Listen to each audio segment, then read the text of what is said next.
Welcome to the week of July 20th. We start this week with a high quality workout of 800 or half mile repeats. This is maybe at the top of the charts, certainly in the top few, if not the top spot of the love-hate relationship with the workout. I have had people that just love this workout and would like to do it every month. I've had actually come across some people that do this workout every week. I have other people that hate it, and never want to do it ever again. I used to do this workout more than I do now. I burned people out on it 5, 10 years ago. So I've used it a little bit more sparingly. The reason that it's in the rotation is twofold. Actually, three reasons. One, it's effective. Two is it's something that you have long-term records on, and you can look back at any point probably in your running career, certainly since high school, and some of you maybe did this workout in high school, and you can compare your fitness based on this workout. Now there's some variables that are very important with this workout if you're going to compare, namely weather and your recovery.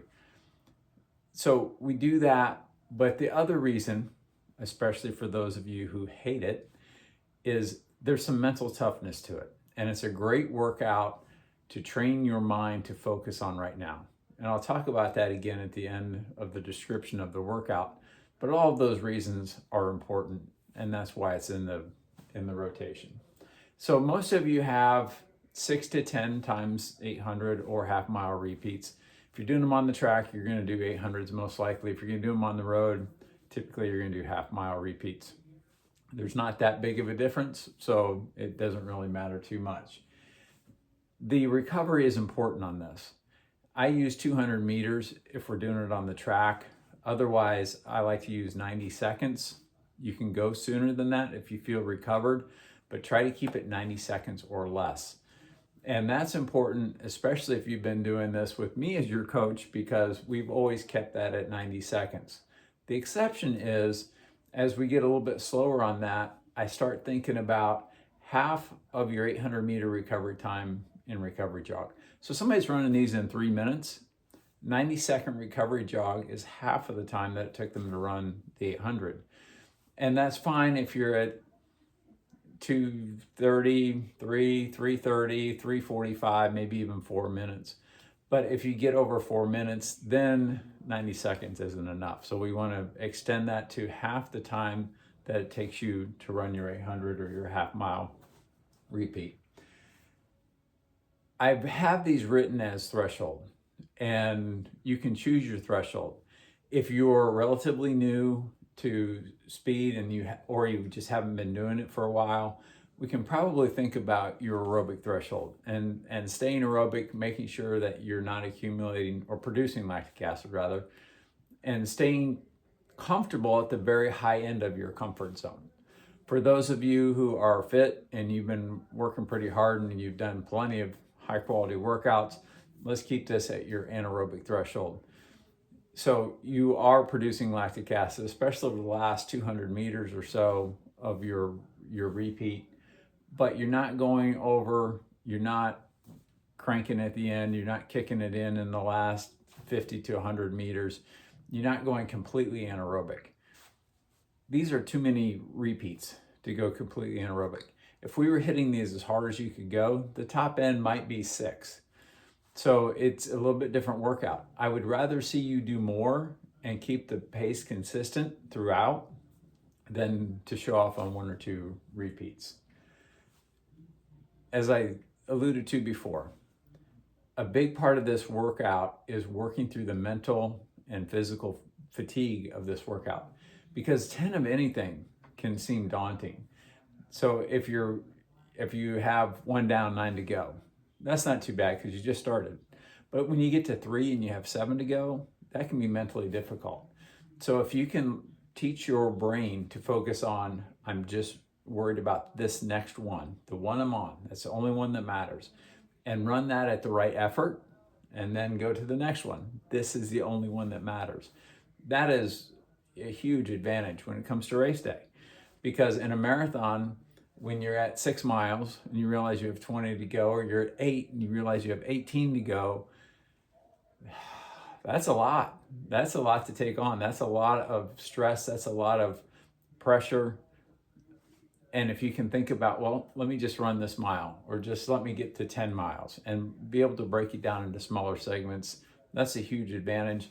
And we know that you can get more out of yourself if you can manage basically the bite size of the challenge in front of you. So that's very important. Focus on the one that you're on. For the group run, most likely we're going to do this in Arden. We're going to do it as a loop. So you'll be able to think about this in a number of different ways. And I had this conversation with Mark and Robert, who are, neither one are huge fans of this workout, on Saturday. And one of the things that I mentioned was, think of this as a 5-mile time trial. That's a pretty hard workout, right? But you get a recovery jog every half mile of your 5-mile time trial. And we're not even time trialing this kind of effort. So find a way that you can break it down and that you can attack it and get through this and get a great workout and a great training effect. Moderate quality workout this week is a modified anaerobic threshold run. So we're at the bottom half of high end aerobic. High end aerobic, I define as 75 to 85% of your VO2 or your heart rate. And this one is designed to be at 75 to 80%. This is a pretty strong workout. So if we're coming back, we don't need to over challenge yourself 2 days later with this workout. So get out there, get warmed up, get to that zone of 75% to 80% and cover 3 to 6 miles. That's what most of you have prescribed in Training Peaks. Now, if you want to go a little bit longer, if you warm up a little bit faster, warming up hasn't been too big of a problem lately, and you're already at 75%, you feel like, okay, I'm really running, I'm kind of close to marathon pace for many of you, start counting those miles, even if you got there before the planned warm-up distance. Or at the end, you have a little bit longer warm-up because your total mileage for the day is significant. If you want to go another mile or two, that's fine. At that point, if you feel like you're digging a hole, you're not going to want to do that, and you'll wrap it up at your prescribed mileage. But if you're feeling good, go. Additionally, it's written as 75 to 80%, but if you're having to really hold back to avoid 85%, don't. Let it go. Accumulate more time than 85%. Now, we know the problems with heart rate, right? We know that if you're dehydrated, it goes up. We know if it's hot, blood distribution is different to cool your body, so your heart rate is up. So think more about your breathing on this if we catch a really hot day for this. But that 75 to 80, 85% should be comfortably hard. You can tell this isn't an easy run, but you also have a few gears left, and it's certainly not racing. Long run. This week is a down week for most people, to where we're dropping the long run mileage a little bit. If we're building from a relatively low level, you might not be dropping all that much. Some of you that are already at 16, 18, 20 miles, we might be dropping significantly. We might be dropping 4 to 8 miles. So we still want to maximize the benefit of the long run. There's no point in basically taking a week off of a long run. But if we do a very long endurance run every week, put the physical part aside, mentally you can get burdened out pretty quickly. So we'll drop back, but we'll add some quality to it to make the most of the time and the mileage that you're spending on that long run. This long run is 2 to 3 miles at what we can call marathon pace, or 75 to 80%, whichever is faster for you, is usually a good idea. Then we go to a mile of normal long run mileage, normal long run effort to get recovered. And then we go to 1 to 2 miles at half marathon pace, or 80 to 85%. Another mile at long run pace, and then we come back at 85 to 90% or 10K pace for that last mile. Look at Training Peaks because there's a variety of these. The highest that I have anybody on this is a total of 6 miles, so 3 at marathon, 2 at half marathon, and 1 at 10K. If you're at a level where your long run mileage is significant and you want to go more than 1 mile in between those, that's okay too.